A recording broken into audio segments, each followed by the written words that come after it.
Ahoy and welcome to this Narrowboat adventure. So today we're going to be doing some gardening. We've got some spring flowers, we're going to plant some seedlings, and we're also going to repot some plants. I've decided less focus on food, although I will still be growing strawberries.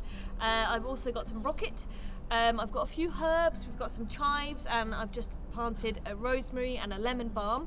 But other than that, we're going all flowers all the time. I've got 6 different kinds of easy grow flowers. I've got 2 plants that are supposed to be hardy and good for small places that I'm going to be repotting into a sort of hanging basket kind of thing, and that is what we're doing.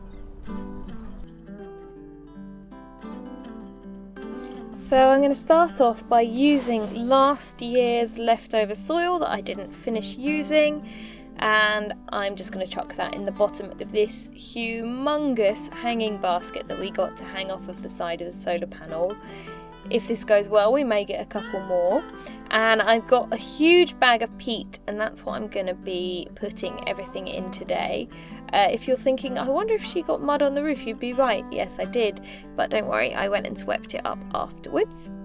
And so I just chucked as much as I could get in. I tried not to pat it down too firmly because I want to make it a nice environment for these new plants to go in. I got them particularly because they were great for small spaces, but also ones that would survive at low temperatures, in the hope that I might be able to just leave them outside all year round and they'll just grow bigger and bigger each year. They also said they were quite hardy plants, and that kind of is necessary. So this one is the phlox, and it has small white flowers with blue in the middle. We tried to get the ones with the least flowers because I figured it's probably better to let them start off by focusing on growing a plant and then hopefully get some flowers later. So these ones were both quite pot bound, so I decided to try and loosen up some of the roots. I'm sure I did rip a few of them.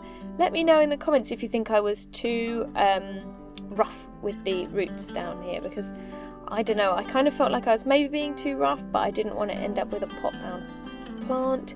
So yeah, I guess I'm not really sure whether or not this was the right thing to do. But yeah, just loosened it all up and hopefully gave it the opportunity to grow roots that go all around this basket.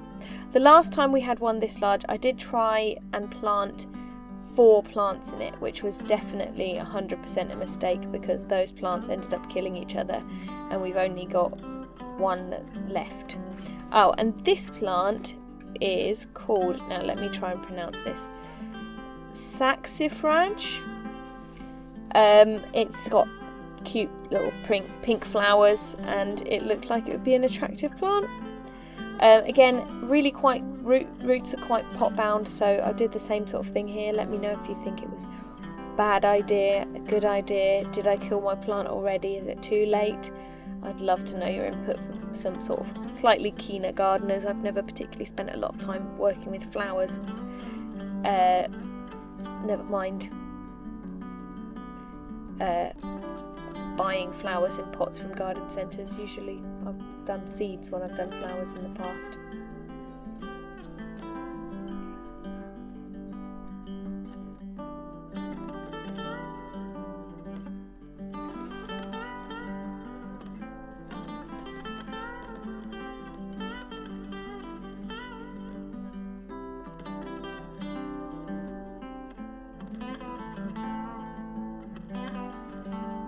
And of course I watered it, and then I decided that probably I needed to add a little bit more peat.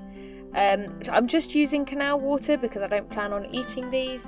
I do normally keep some leaves decomposing in the bottom of my little kettle, just so that it will be slightly nutrient rich water. But I suppose that only really counts when the water's been in there a while. And this water had just directly come out of the canal. So then I'm just here adding a little bit more of the peat around the flowers.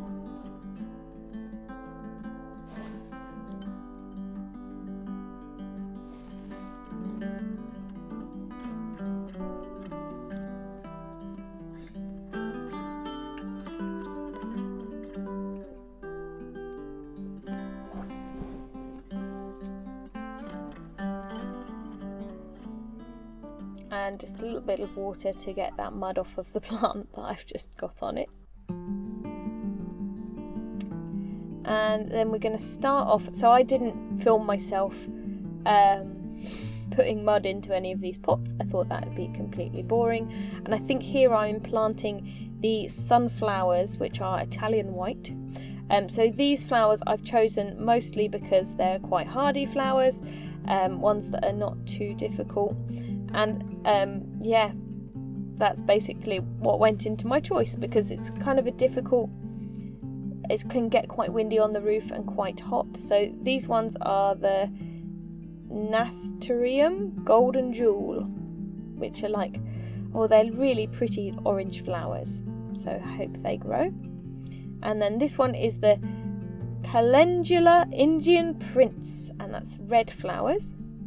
So these ones are quite weird looking, and it said just to put them in like 5 centimetres of earth, so I just popped some more over the top after deciding where the seeds were going to go.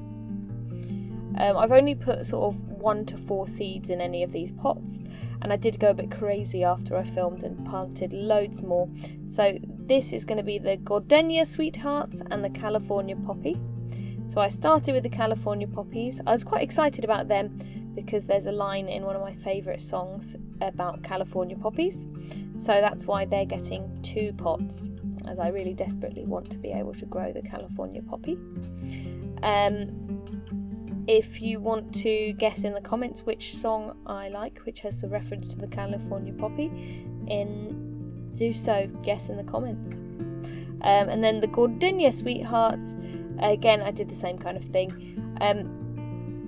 All of these, there was like far more seeds than I could ever have possibly used, unless I had like an acre of land. So there'll be plenty more of these seeds for me to use next year. And I'm literally just following the packet instructions. Some of them say bury just under the earth, and some of them say bury an inch and a half down, and I've just sort of tried to do my best to do that.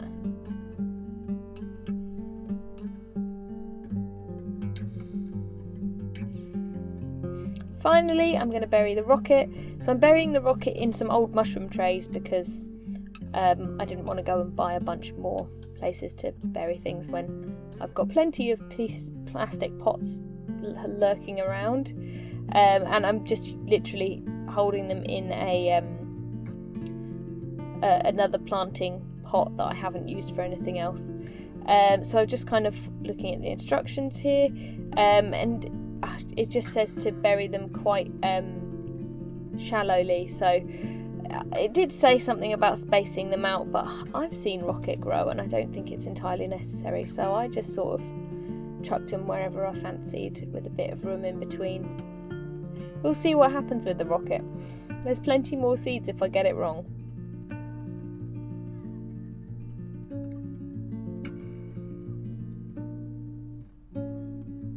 I may well do another planting in about a month, because then I'll have a longer flowering season, as it says on the packets.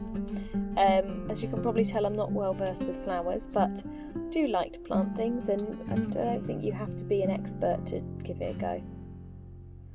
It's kind of my motto in life, I think.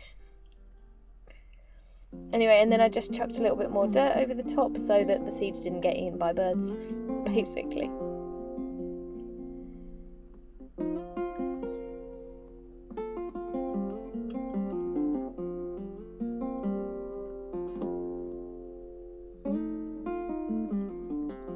Finally went around and gave everything a good water, made sure that it was all nice and moist, as all of the instructions said, to pat them down gently and give them a good water and keep them moist.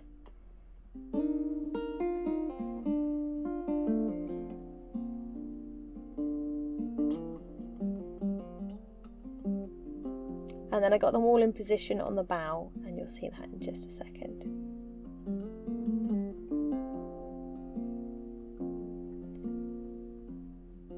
So you'll see I went a bit nuts.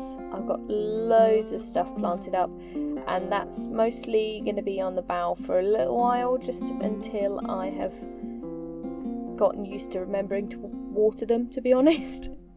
And that's where everything is at the minute, so I'll have to give you updates as they come. Thank you so much for watching. Do please join us again on this narrowboat adventure by clicking subscribe down below. And you can also find us on Facebook, and I will update you on the plants' growth within the fullness of time. As soon as they grow, I will update. Thank you so much for watching. Bye!